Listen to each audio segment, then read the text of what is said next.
There's a major development in the federal election interference case against former President Donald Trump.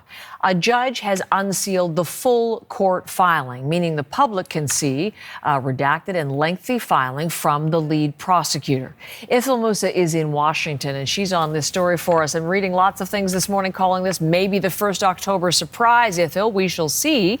But tell us more about the unsealed details.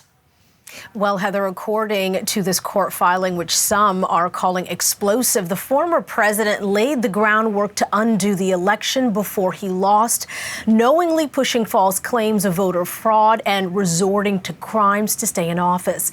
Prosecutors cite an account of a White House staffer who, after the election, overheard Trump telling his family, "It doesn't matter if you won or lost the election, you still have to fight like hell." Trump is also alleged to have said that the details don't matter when he was told the lawyer mounting his legal challenges wouldn't be able to prove the false claims in court.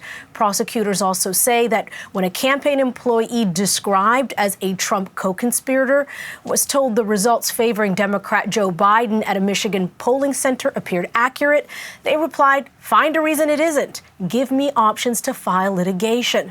The filing also claims that as rioters stormed the Capitol, Trump appeared indifferent when he was told his Vice President Mike Pence had to be rushed to a secure location, allegedly telling an aide, "So what?" Here's more from Democratic Congressman Jamie Raskin. What this document does is to go through step by step by step through every chapter of this assault on American democracy to show how Donald Trump was not acting in an official capacity to take care that the laws are faithfully executed, but rather acting like, at very best, a private candidate and really like an outlaw, like a tyrant attacking the constitutional system.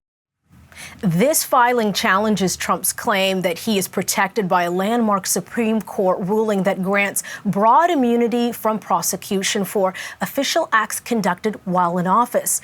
Prosecutors argue the alleged offenses were undertaken by Trump in his private rather than presidential capacity.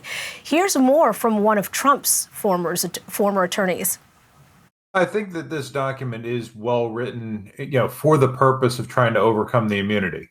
This case always suffered from the issue of what is he doing in his capacity as president and what is he doing in his capacity as a candidate. And so, this document is entirely written to try to, frame everything as being in his capacity as candidate, which admittedly, a lot of these things, that happened during that time would be in his capacity as a candidate. So that does make sense to raise that argument.